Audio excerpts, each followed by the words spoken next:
Aircraft carriers are the most powerful ships at sea, floating air bases that can travel anywhere on the planet. But only a few countries in the world have them. Building and operating one takes massive budgets, trained pilots, and complex logistics. And while many navies operate ships with flight decks, true aircraft carriers are far more rare.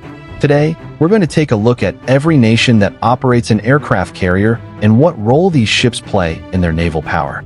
We'll start with the countries that have just one and end with the nation that operates more carriers than everyone else combined. Let's get started. At number 9 is Spain. In the blue waters of the Mediterranean Sea near the port of Roa lies a ship with a distinctive silhouette. Long, wide, and with a flight deck that slopes upward toward the bridge. This is the Juan Carlos I, Spain's only aircraft carrier. The flight deck looks like an open plaza at sea where helicopters and fighter jets can operate. But this is not a traditional carrier.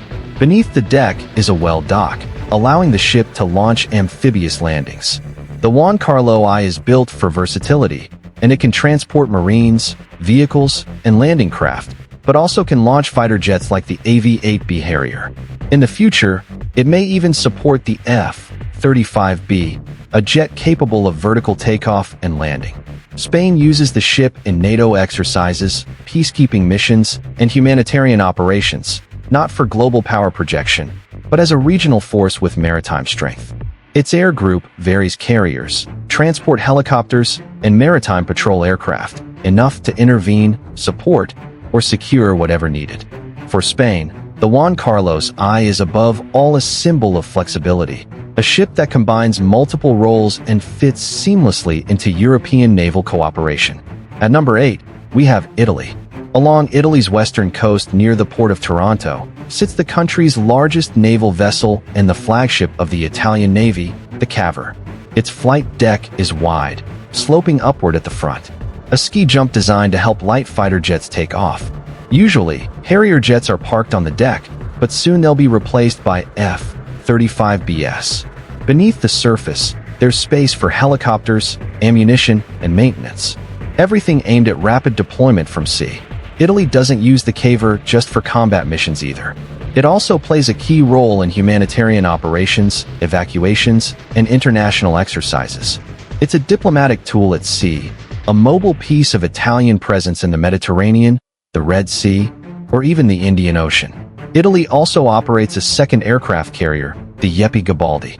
Older, smaller, and now primarily used for helicopters and training. Together, they form a flexible combination. The Cavour for advanced air operations, and the Garibaldi as added capacity when needed. The air group aboard the Cavour includes F-35Bs and H-90 helicopters and AW-101S, aircraft capable of strike missions, transport, or anti-marine warfare. For Italy, it's not about global dominance, but about having real capability within NATO and a visible role in international coalitions. The Cavour is a compact, efficient answer to the demands of a modern European naval force. At number 7, we have France. In the deep waters of the eastern Atlantic, not far from the naval base in Toulon, sails a ship unlike any other in Europe. Steel gray, nuclear-powered, and humming with quiet intensity. This is the Charles de Gaulle, France's only aircraft carrier and the only one in the world outside the US that's nuclear-powered. The flight deck is flat and angular with 2 aircraft elevators and a set of catapults designed to launch Rafale M fighter jets at combat speed in the open sea.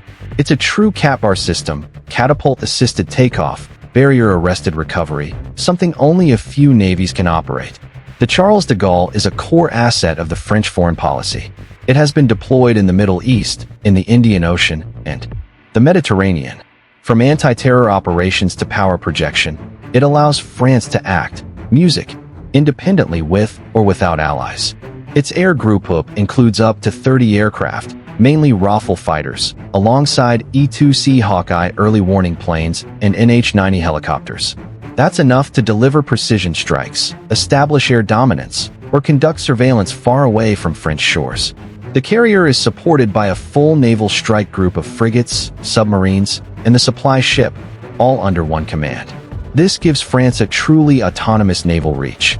For France, the Charles de Gaulle isn't just a military platform. It's also a floating statement of national independence, industrial pride, and global presence. At number 6, we have Japan. Off the coast of Yokosuka, a sleek gray ship cuts through the water with quiet precision.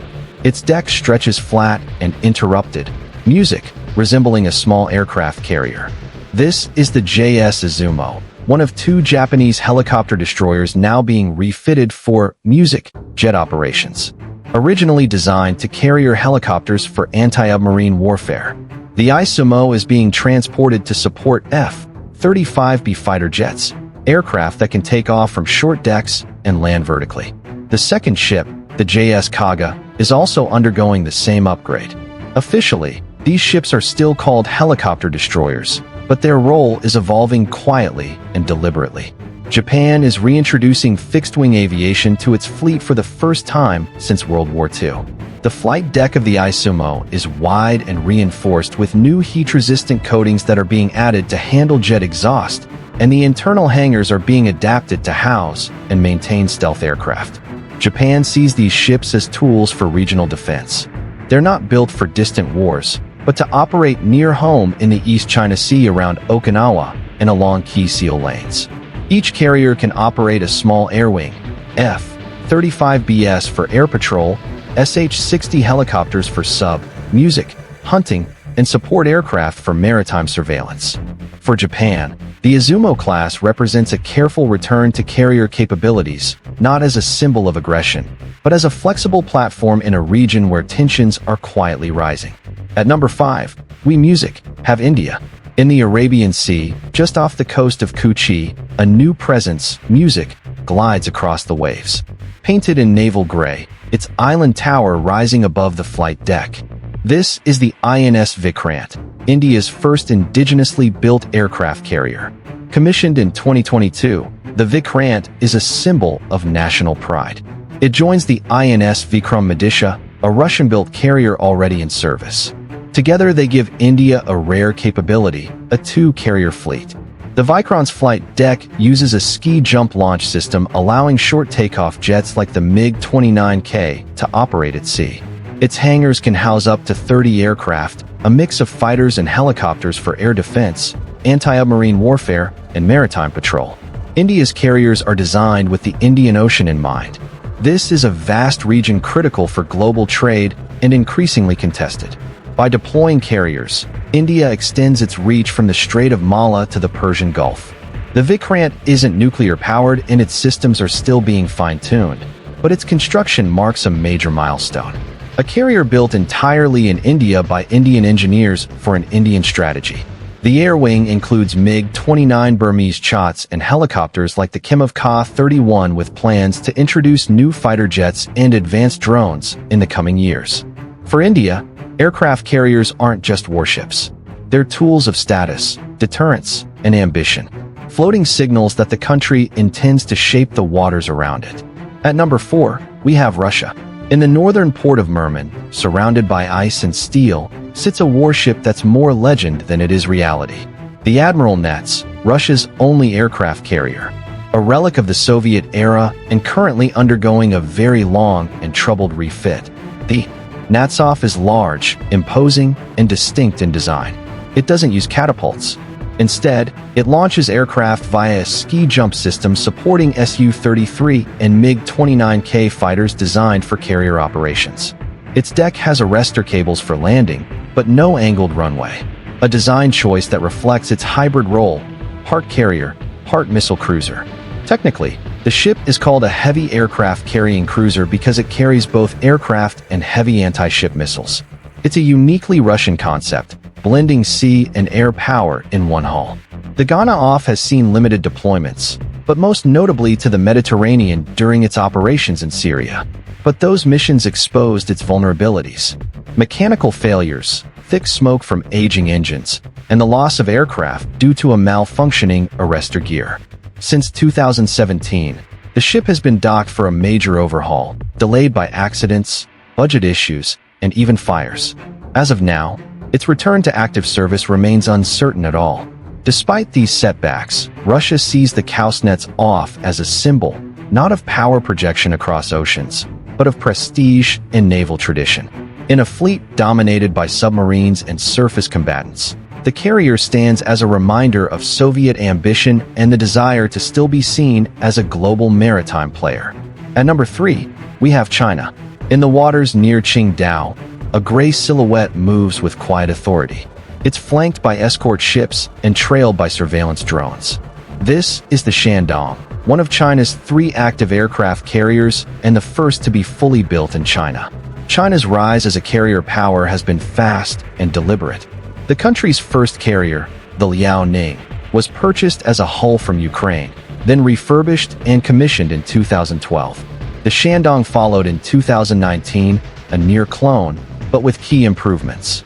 Now, a third carrier, the Fujian, is undergoing sea trials. This one, though, is a bit different. It's bigger, it's more advanced, and it's equipped, music, with electromagnetic catapults. Both Loing and Shandong use ski jump systems, limiting the weight and the range of aircraft like the J-15, China's main fighter carrier. But the Fujian introduces a catapult-assisted launch, putting China closer to American-style carrier operations.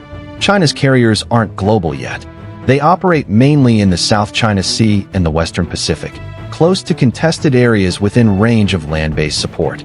But their message is clear. China intends to project power from the sea. Each carrier can carry around 40 aircraft, including fighters, helicopters, and airborne warning platforms.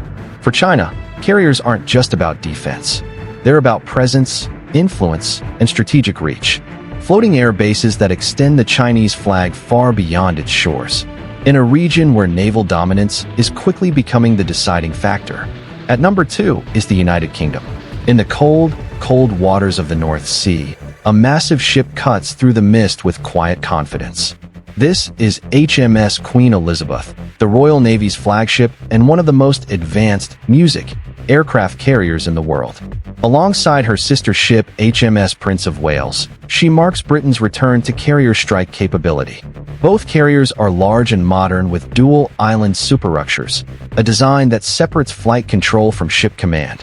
They use ski jump ramps to launch F-35B stealth fighters, aircraft that are capable of short takeoff and vertical landing. No catapults, no arrestor wires, just high-tech jets leaping into the sky. The carriers were designed not just for British needs, but also for interoperability with allies. British and American jets can fly from their decks, and the ships often sail alongside NATO forces. Each carrier can deploy up to 36 aircraft, typically a mix of F-35BS and Merlin helicopters for anti-marine warfare. They are supported by a strike group that includes destroyers, frigates, submarines, and supply ships, forming the core of the UK's maritime power. HMS Queen Elizabeth has already seen combat deployments, launching missions over Iraq and Syria back in 2021. Prince of Wales, meanwhile, focuses on training, NATO duties, and Arctic readiness.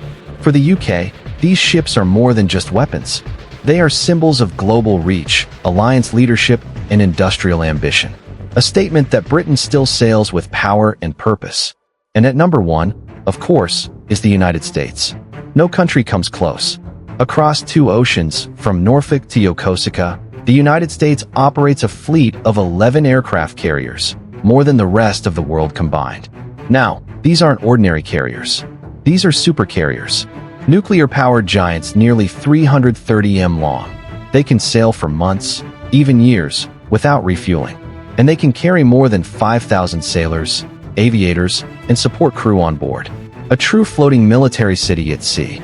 10 of these aircraft carriers belong to the Nimitz class. But the newest, the USS Gerald R. Ford, takes things even further with its own class of aircraft carriers. Equipped with electromagnetic catapults, or EMALs, advanced radar, and fully automated weapons elevators, she launches aircraft faster, safer, and more efficiently than ever before. U.S. carriers use the cattle bar system, catapult-assisted takeoff, barrier-arrested recovery. This allows them to launch fully loaded F/A-18s, A-2D Hawkeyes for airborne early warnings, music, and soon the F-35C, the naval version of the stealth fighter. Each carrier can operate up to 70 aircraft, including strike jets, electronic warfare planes, and surveillance assets. These ships also house completely stocked medical facilities, workshops, and full command centers, giving them true operational independence for extended missions. Each carrier is the heart of a carrier strike group, a coordinated force of destroyers, cruisers, submarines, and supply ships. For the United States, aircraft carriers are more than just warships. They are flying bases, instruments of policy, and unmatched symbols of global maritime dominance. From regional single-deck ships to nuclear-powered supercarriers, each one says something about how a nation sees itself at sea. Was your country on the list? Let us know in the comments. Music, and tell us where you're watching from and which country do you think should build an aircraft carrier next. Thanks for watching. If you enjoyed this video, please give it a like and subscribe for more maritime stories.